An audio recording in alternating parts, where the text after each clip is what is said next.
Hola a todos y todas, bienvenidos. Vamos a hablar en esta ocasión de uno de los puntos más complejos de entender al principio en el desarrollo de software. Si estáis haciendo el grado de informática, llegará un momento en donde os enfrentaréis a la programación recursiva, la recursividad. Hasta ese momento estaréis acostumbrados a ver un tipo de programación que se estructura de forma lineal, paso a paso, para resolver un problema. Si bien es verdad que en ocasiones se puede ese camino bifurcar, o sea, se pueden tomar varias alternativas en base a sentencias condicionales como los ifs, etc. Siempre nos podemos imaginar una escalera, un camino, un paso a paso desde un principio hasta un final. En el caso de la recursividad, esa línea recta se convierte en una espiral y vamos a hablar de funciones que se llaman a sí mismas. Vamos a hablar de funciones que dentro de su implementación se van a llamar a sí mismas. La recursividad se va a utilizar siempre que un problema se pueda descomponer en subproblemas de sí mismo. Vamos a poner un ejemplo con una operación matemática, es un ejemplo típico de recursividad y es el factorial de un número. El factorial de un número, y vamos a ponerlo con un ejemplo, por ejemplo el 5, se representa con el símbolo de exclamación después de un número. Se trataría de ir multiplicando desde el mismo hasta el 1, 5 por 4 por 3 por 2 por 1. Y el resultado de esta operación sería el factorial del 5. Pues en este caso 1 por 2 es 2, 2 por 3 es 6, 6 por 4 24, 24 por 5 120. Vamos a coger este problema matemático y vamos a implementarlo. Vamos a utilizar Java para hacer una función que lo resuelva. Primero vamos a ver una función como haríamos en programación lineal clásica y después la vamos a hacer de forma recursiva. Bien, vamos a crear un proyecto en NetBeans. Si estáis haciendo el grado de informática, pues lo más probable es que utilicéis un IDE como NetBeans, que bueno, es un IDE sencillito, no tanto orientado a explotación, a un entorno de desarrollo de software real, sino bueno, más bien a un entorno académico. Entonces vamos a hacer aquí un programita en sencillito en NetBeans y vamos a desarrollar una función para el factorial donde lo resolvamos, como os digo, de forma tradicional, de forma lineal, sin recursividad. Bien, vamos a declarar aquí nuestra función. La voy a declarar static para que no dependa de una instancia y pueda ser utilizada desde fuera de la clase. Va a devolver un número entero, el resultado del factorial va a ser un número entero. La voy a llamar factorial y va a recibir como parámetro de entrada un número entero también. Bien, vamos a declarar una variable resultado, que es en donde se va a ir acumulando el resultado, valga la redundancia, y la que también va a devolver la función. Entonces declaro un entero resultado que inicializo a 1. No lo inicializo a 0 porque como este resultado se va a ir multiplicando, si yo lo inicializo a 0 y ya empiezo multiplicando el número por 0, me va a dar siempre 0, entonces lo inicializo a 1, ¿vale? Bien, aquí podríamos utilizar un bucle while, un bucle for. Vamos a utilizar un for sencillito para que gráficamente resulte más fácil de ver.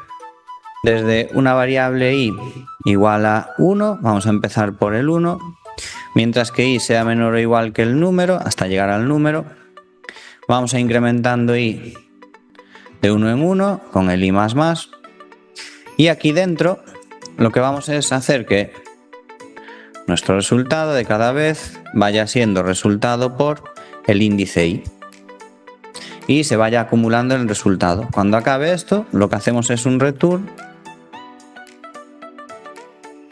de resultado. Esta sería nuestra función sin recursividad. Como pequeño truco, fijaros que aquí, por ejemplo, este for no está correctamente indentado, o sea, no está correctamente tabulado con respecto al resto. Si queréis intentar de forma rápida, seleccionáis el código y con el botón derecho le dais a Format y ya os coloca el código de forma automática, ¿vale? Como os decía, tenemos aquí la función factorial. Si simplemente la pruebo, voy a hacer un sout con el factorial de 5.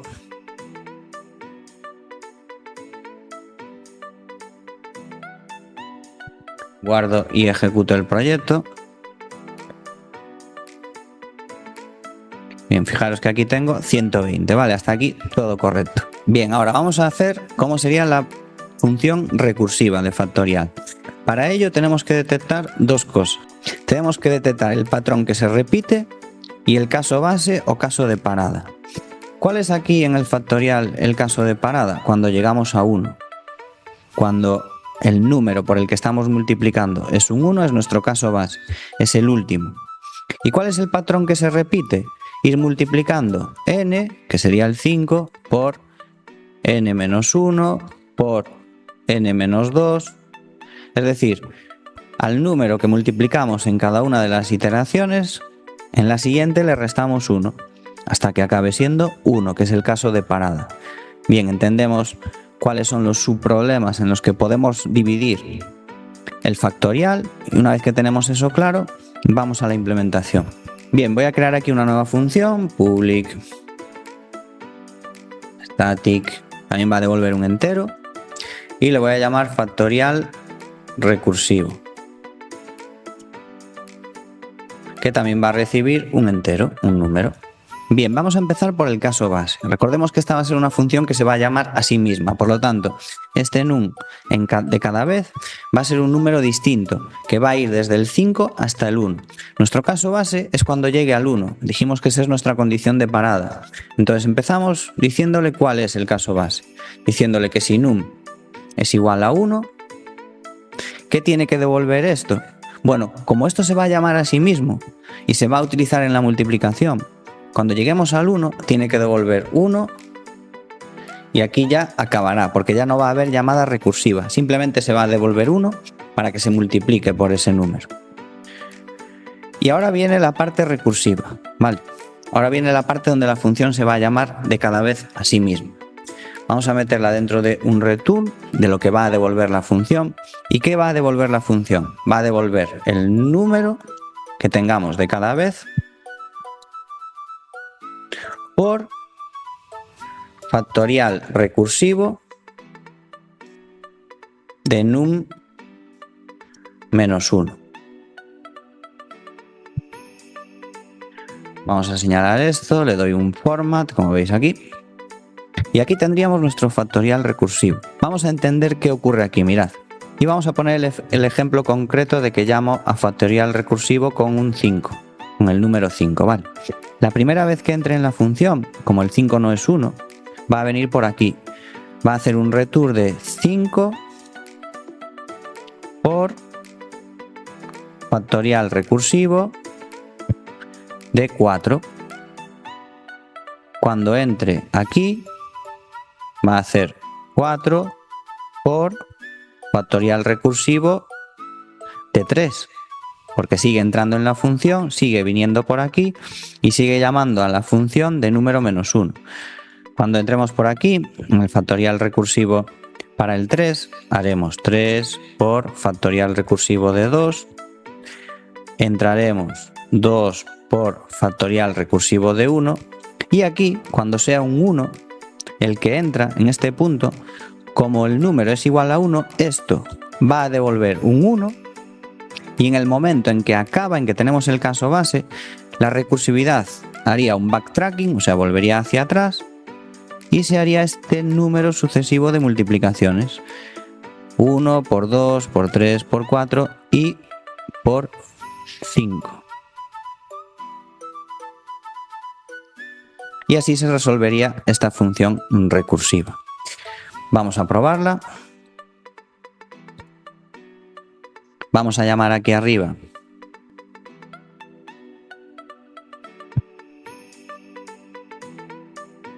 a factorial recursivo de 5 también. Guardamos y ejecuto. Y veis que aquí tenemos el mismo resultado, 120 para los dos. Para probar qué función es más eficiente, vamos a hacer una pequeña prueba. Y vamos a meter una marca de inicio y de fin en cada una de ellas y vamos a comprobar cuánto tarda en procesar el factorial, la función lineal y la recursiva. Vamos a crear aquí un número de tipo long que voy a llamar inicio y voy a utilizar la librería de System Current Time Millis, que lo que hace es guardar en milisegundos la fecha hora, o sea, el tiempo actual en ese momento. Y voy a crear aquí otro fin con lo mismo. Y voy a hacer lo propio antes y después de la función recursiva con una variable inicio R y una variable fin R, como veis aquí, ¿vale? Acto seguido vamos a hacer un simple cálculo que sería la resta para ver el total sin recursividad y el total con recursividad. Pues aquí simplemente restaría el fin menos el inicio y aquí el fin R menos inicio R. Bien, fijaros que haciendo la prueba con un número como el 16, con este resultado que veis aquí, en el caso del factorial lineal tenemos un tiempo de proceso de 2 milisegundos y en el caso del factorial recursivo tenemos un tiempo de proceso inferior al milisegundo.